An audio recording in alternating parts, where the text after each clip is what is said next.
नमस्कार दोस्तों, मैं गौतम सिंह आपका स्वागत करता हूं आरआरएम एग्जाम मेंटोर पर। नेक्स्ट वीडियो हमने तुम्हें एक्सरसाइज 4.1 कराई थी जो कि अभी कंप्लीट नहीं हुई है, तो सबसे पहले उसे कंप्लीट करेंगे। प्लीज़ हमें लाइक करिए, शेयर करिए, सब्सक्राइब करिए, चैनल को ज़्यादा से ज़्यादा सपोर्ट दिखाइए। कंप्लीट सिलेबस कराया जाएगा आपको, यूपी बोर्ड हो या अदर स्टेट बोर्ड्स हो। देखिए क्वेश्चन नंबर सेकेंड है, जो एक्सरसाइज 4.1 थी ना, एक्सरसाइज 4.1 इसके पहले के जितने क्वेश्चन थे वो करा दिए हैं। क्वेश्चन नंबर फर्स्ट के जितने थे वो सारे क्वेश्चंस करा दिए हैं, जिसमें क्या बताना था, ये द्विघात समीकरण है या नहीं, द्विघात समीकरण है या नहीं। अब उसी पे हम भाषा वाले क्वेश्चन करेंगे। कैसे क्वेश्चन करेंगे? भाषा वाले, जो कि हमने दो चर वाले रह के समीकरण युगों में किए थे, लेकिन उसमें एक्स और वाई दो चर थे, लेकिन इसमें एक ही रहेगा। एक्स केवल क्या रहेगा? एक्स, या वाई के रूप में बना रहे हैं तो केवल वाई, क्योंकि हमें सारे क्वेश्चन द्विघात समीकरण के रूप में बनाने होंगे, द्विघात समीकरण के रूप में बनाने होंगे। देखिए ये बोल रहा है, निम्न स्थितियों को द्विघात समीकरण के रूप में निरूपित कीजिए। निम्न स्थितियों को द्विघात समीकरण के रूप में निरूपित कीजिए। ये देखिए क्या है क्वेश्चन नंबर फर्स्ट। एक आयताकार भूखंड, भूमि का खंड का क्षेत्रफल 528 मीटर स्क्वायर है। ये मीटर स्क्वायर है। क्षेत्र की लंबाई मीटर में, लंबाई है वो किसमें? मीटर में। चौड़ाई के दोगुने, जो लंबाई है ना, लंबाई वो चौड़ाई के दोगुने से एक अधिक है। चौड़ाई के दोगुने से कितनी अधिक है? एक अधिक है। जैसे चौड़ाई कितनी हो? 10 हो, तो लंबाई कितनी होगी? 10 का पहले दूना करेंगे तो 20, उससे एक अधिक तो 21 होगी। एक अधिक है। हमें भूखंड की लंबाई और चौड़ाई ज्ञात करनी है। हमें क्या निकालना है? लंबाई निकालनी है और क्या निकालना है? चौड़ाई। तो सबसे पहले क्या करेंगे? द्विघात समीकरण बनाएंगे, फिर उसे हल करेंगे तो लंबाई भी आ जाएगी और चौड़ाई भी आ जाएगी। देखिए, माना भूखंड, माना भूखंड की चौड़ाई, माना भूखंड की चौड़ाई, ये मैंने मान ली x मीटर। क्या मान ली? x मीटर मैंने मान लिया। जो भूमि का टुकड़ा है या जो खंड है वो इसकी लंबाई चौड़ाई है वो x मीटर है। तो अब इसकी लंबाई क्या हो जाएगी? इसलिए इसकी लंबाई क्या हो जाएगी? क्या बोल रहा है? चौड़ाई के दोगुने। तो इसका दोगुना करें तो क्या हो जाएगा? 2x, और चौड़ाई के दोगुने से एक अधिक +1 हो गई। अब बोल रहा है, और क्षेत्रफल क्या है? भूखंड का क्षेत्रफल, भूखंड का क्षेत्रफल 528 मीटर स्क्वायर है। 528 मीटर स्क्वायर। और ध्यान से देखिए, ये जो है ना, जो भूमि का खंड है आयताकार है। कैसा है? आयताकार। और आयत का क्षेत्रफल होता है लंबाई गुणा चौड़ाई। यहाँ पर साइड में लिख लेना ऐसे नोट में, आयत का क्षेत्रफल, आयत का क्षेत्रफल ये होता है लंबाई गुणा चौड़ाई, लंबाई गुणा चौड़ाई। अगर आयत का परिमाप पूछे, आयत का परिमाप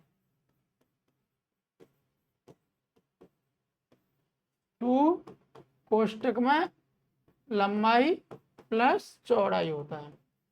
2 कोष्टक में लंबाई प्लस चौड़ाई। परिमाप पे क्या मापते हैं? चारों ओर की जो भुजा है उसका माप होता है। और क्षेत्रफल में लंबाई चौड़ाई में जितने जगह घेरे, जितना जगह कवर करेगी वो।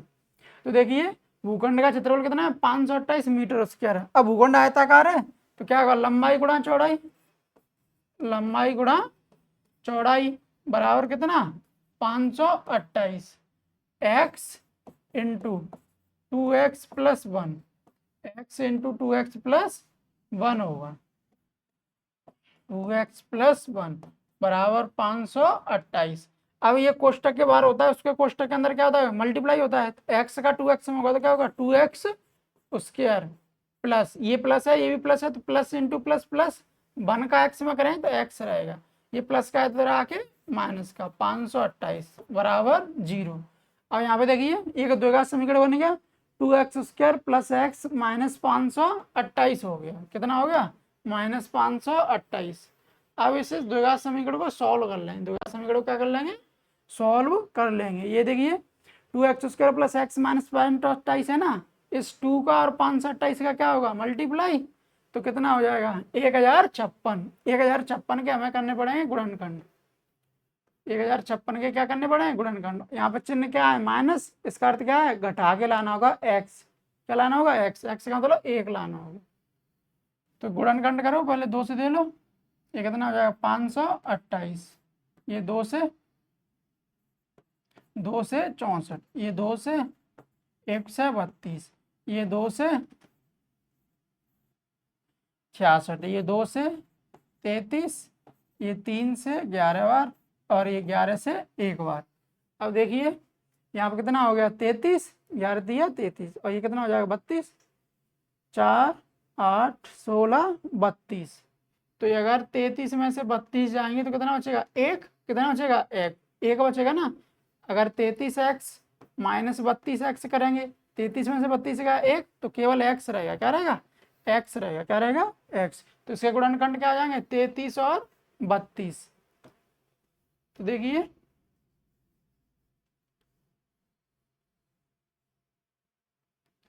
सॉल्व कर लो इसे। ये 2x² प्लस x माइनस 528 बराबर 0। 2x², ये प्लस के 33x माइनस के 32x माइनस 528 बराबर 0। ये 2x और ये 32x है, यहाँ से मैं 2x कॉमन ले रहा हूँ, तो यहाँ पे x बचेगा, यहाँ पे माइनस 16, प्लस यहाँ से मैं 33 कॉमन ले रहा हूँ, यहाँ पे x 33 का भाग 528 में देंगे तो 16 बार जाएगा। कितनी बार, 16 बार। जी, पूरे में से x माइनस 16, x माइनस 16, यहाँ बचेगा 2x, यहाँ बचेगा 33 बराबर 0। तो एक बार इसे 0 कर दो तो x बराबर क्या आ गया, 16 आ गया। x बराबर क्या आ गया, 16। तो हमारी जो चौड़ाई थी ना, चौड़ाई x मानी थी, तो 16 मीटर हो गई। चौड़ाई कितनी हो गई, 16 मीटर। लंबाई क्या थी, चौड़ाई के दुगने से 1 अधिक, तो 16 दूनी 32 और 1 33 मीटर। यही हो जाएगा आपका आंसर। हमें क्या पूछ रहा था, एक तो द्विघात समीकरण बनवा रहा था, प्लस लंबाई और चौड़ाई पूछ रहा था। तो हमारी लंबाई कितनी आ गई 16, और चौड़ाई कितनी आ गई 16, और लंबाई कितनी आ गई 33। अगर क्वेश्चन चेक करना हो तो इनका गुणा करके देख लेना, कितना हो जाएगा 528 हो जाएगा। इसका मतलब क्वेश्चन कैसा है, राइट है। नेक्स्ट क्वेश्चन देखिए, ये बोल रहा है दो क्रमागत, कैसी क्रमागत धनात्मक पूर्णांक, धनात्मक का मतलब कैसे होंगे, पॉजिटिव होंगे। कैसे होंगे, पॉजिटिव, पॉजिटिव इंटीजर है। गुणनफल कितना है 306। हमें पूर्णांकों का योग निकालना है, सॉरी हमें पूर्णांकों को ज्ञात करना है, पूर्णांकों को ज्ञात करना है। पहले देखो क्या है, क्रमागत है। कैसी है, क्रमागत कंजी। जैसे 1 है, 1 के बाद क्या है 2, 2 के बाद 3, 3 के बाद 4, 4 के बाद 6, 6 के बाद 7। ये कैसे हैं, क्रमागत हैं, एक क्रम के अनुसार हैं, एक क्रम के अनुसार हैं। या जैसे बोल दे 10, 10 के बाद क्या 11, या बोल दे ऐसे 12, 12 के बाद क्या 13। तो ये कैसे हैं, क्रमागत हैं। कैसे हैं, क्रमागत हैं। दो क्रमागत धनात्मक पूर्णांकों का गुणनफल 306। हमें पूर्णांक ज्ञात करना है।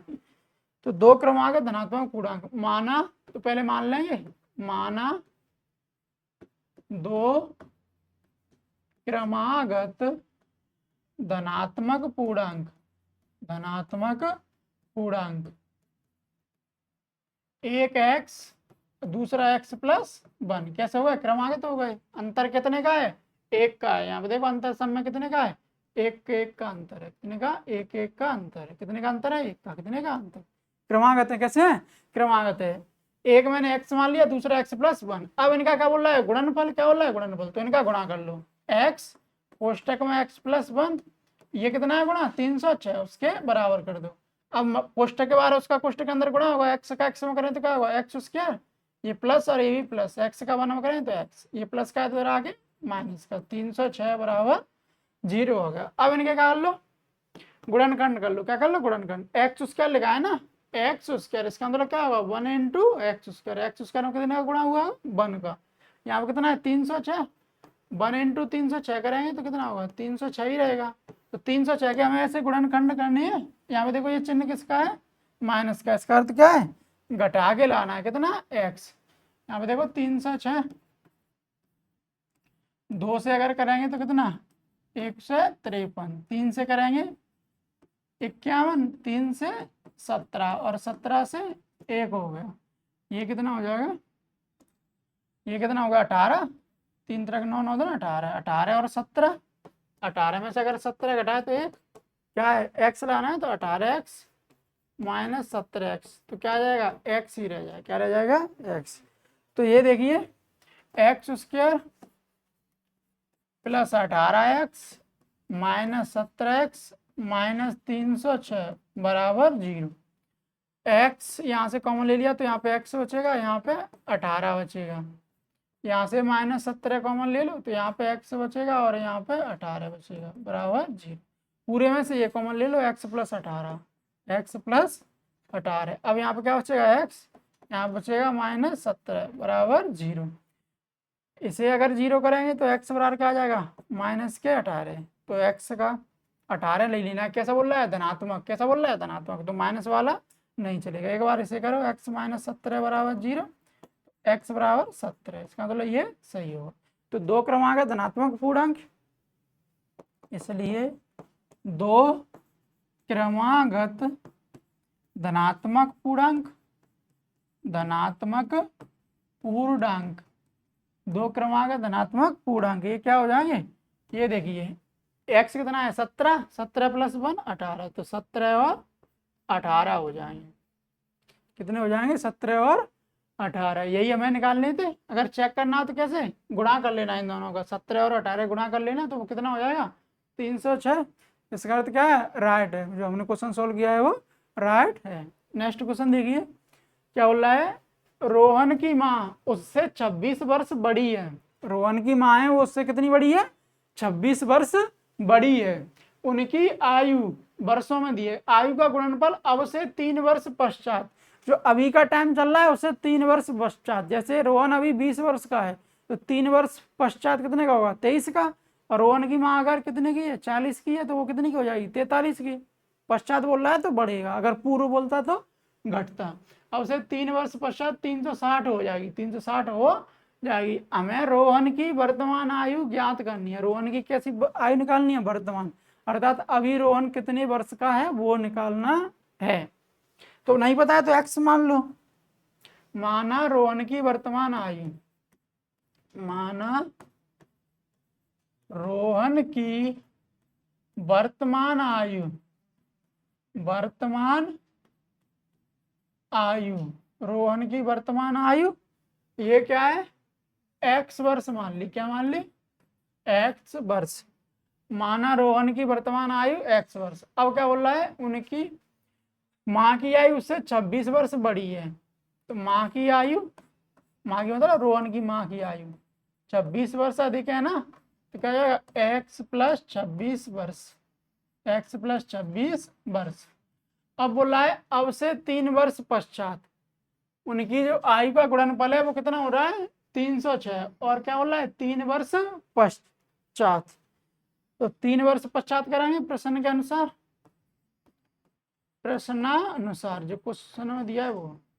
तो ये कितना होगा x प्लस 3, 3 वर्ष है ना, तो इसमें भी 3 जुड़ेगा, इसमें भी 3 जुड़ेगा, x प्लस 26 प्लस 3, और उनका गुणा कितना हो रहा है 360 हो रहा है, तो गुणा मैंने कर दिया 360, इन दोनों का गुणा कर दिया 360, ये x प्लस 3, ये कितना आ जाएगा x प्लस 29 बराबर 360। अब इससे क्या होगा ये देखिए,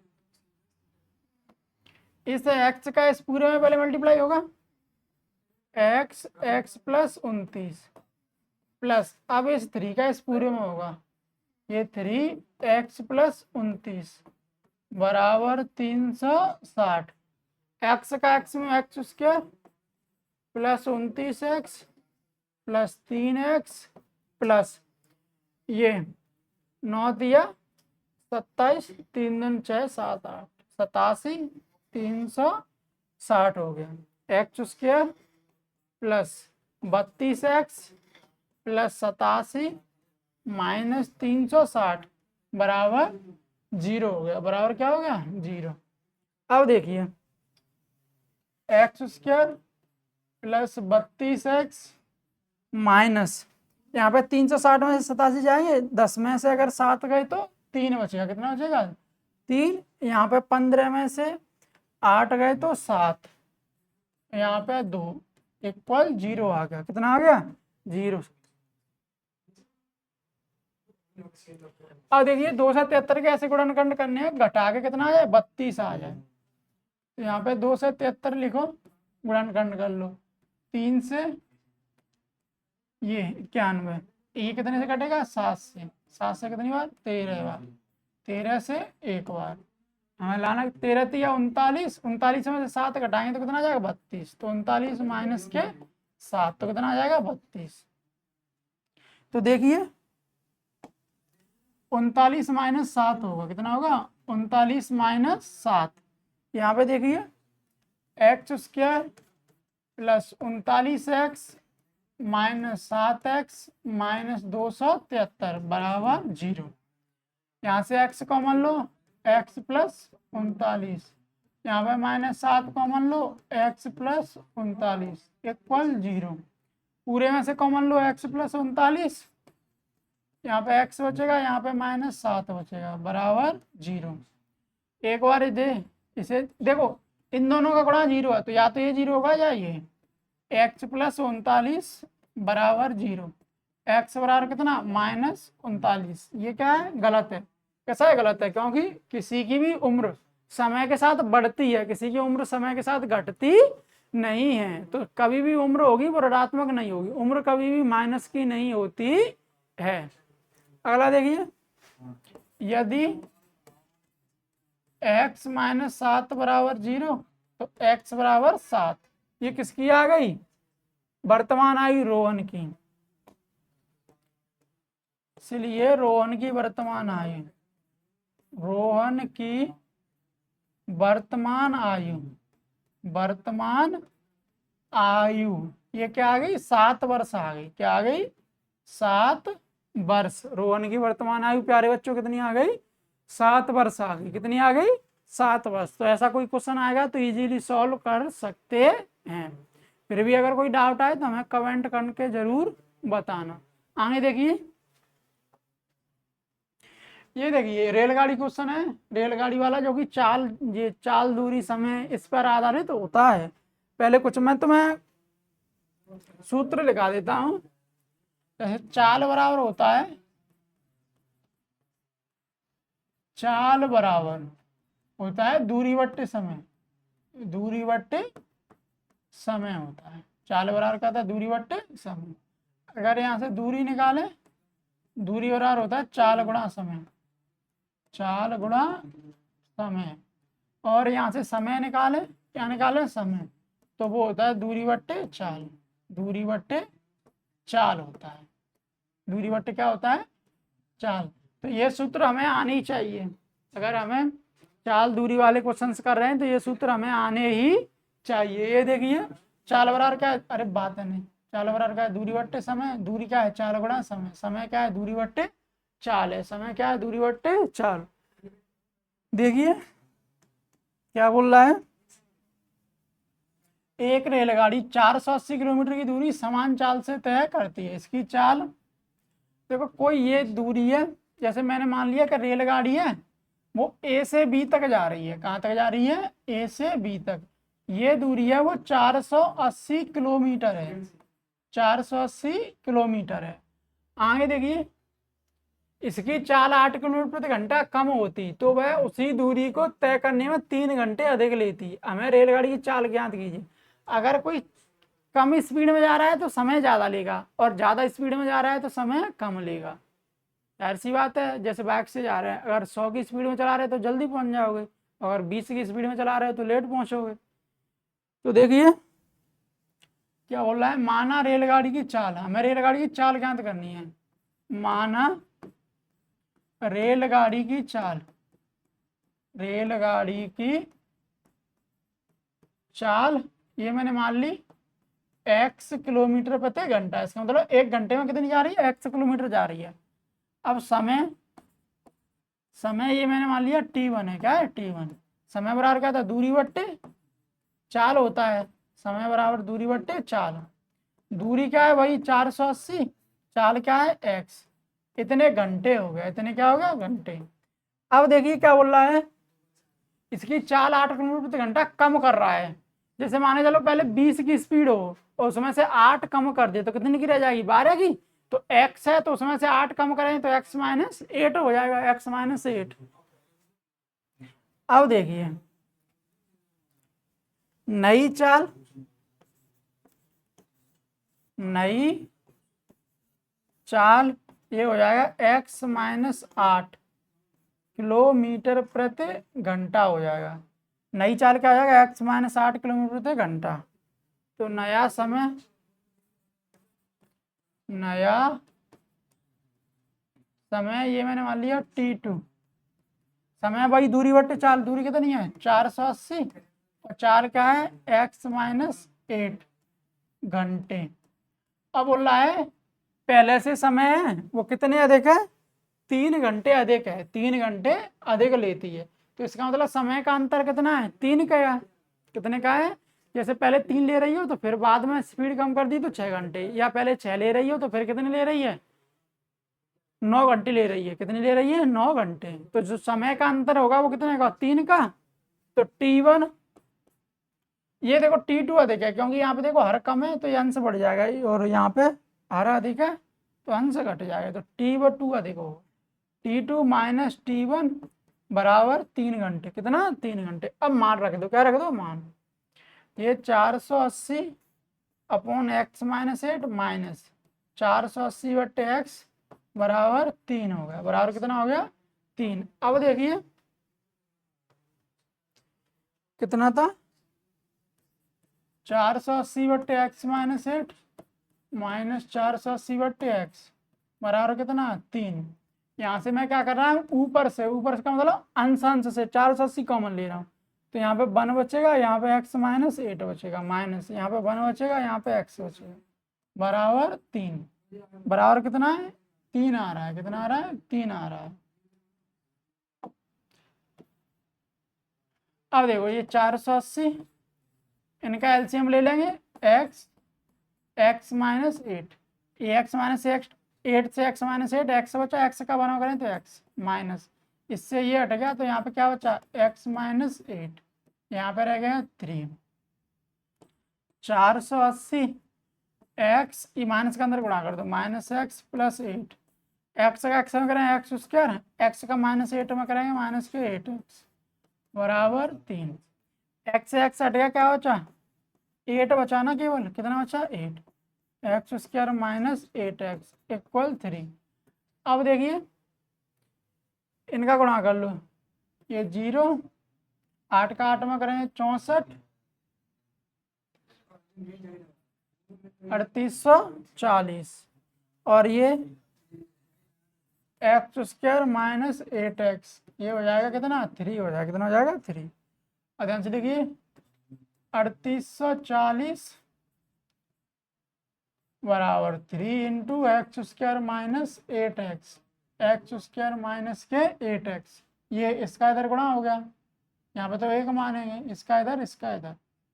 एक्स स्क्वायर माइनस के 8x, एक्स के साथ ये, इसके साथ ये किसमें भाग, गुणा में, तो इधर भाग में आ जाएगा। 3840 बट्टे 3, एक्स स्क्वायर माइनस 8x, यहाँ पे कितना बचेगा, 1 2 1280 बचेगा। कितना बचेगा, 1280, x square minus 8x minus 1280 बराबर 0। ये हो गया, एक दो का समीकरण बन गया। अब इसे सॉल्व कैसे करते हैं, एक्स स्क्वायर का गुणांक कितना का 1 और ये 1280 का गुणा करेंगे। तो 1280 के ऐसे गुणनखंड करेंगे कि घटा के कितना आ जाए, 8 आ जाए। तो इसके गुणनखंड हो जाएंगे, 1280 के गुणनखंड क्या होंगे, 1280, इसके गुणनखंड हो जाएंगे 40 और 32 हो जाएंगे। कितने हो जाएंगे, 40 और 32। तो अगर 40 में से 32 जाएंगे तो कितना बचेगा, 8 बचेगा। कितना बचेगा, 8। अगर माइनस के बचाना है तो माइनस के 40 प्लस के 32, तो माइनस के 8 बचाएं, क्योंकि जो ज़्यादा क्या है, 40 ज़्यादा है, तो जो ज़्यादा होता है वही बचता है। X square minus 40x plus 32x minus 1280 बराबर 0। एक्स यहाँ से कॉमन लो, x माइनस 40 प्लस यहाँ से 32 कॉमन लो, x माइनस 40 बराबर 0। x माइनस 40 ये x प्लस 32 बराबर 0। अब क्या होगा, एक बार इसे 0 कर दो, एक बार इसे।